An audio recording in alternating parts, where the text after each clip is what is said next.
ஹாய்ங்க. வீட்ல எந்த காயும் இல்ல. எப்படி சமையல் பண்றதுன்னு சண்டை போடுவோங்க. அதுவே காய் வாங்கிட்டு வந்து குடுத்தா, அதை கரெக்ட்டா யூஸ் பண்ணாம வேஸ்ட் பண்ணுவேன்.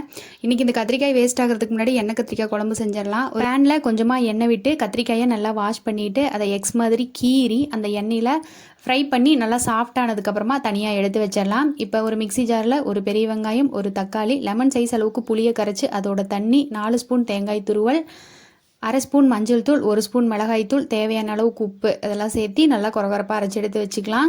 இப்போ இன்னொரு பேனில் கொஞ்சமாக நல்லெண்ணெய், கடுகு, உளுந்து பருப்பு பொரிஞ்சதுக்கப்புறமா கருவேப்பிலை, ஒரு 10 சின்ன வெங்காயம், 5 பல் பூண்டு இதை நல்லா ஒரு டைம் கிளறி விட்டுட்டு நம்ம ஃப்ரை பண்ணி வச்சுருக்கிற கத்திரிக்காய், நம்ம அரைச்சி வச்சுருக்கிற மசாலா இது எல்லாமே சேர்த்திடலாம்.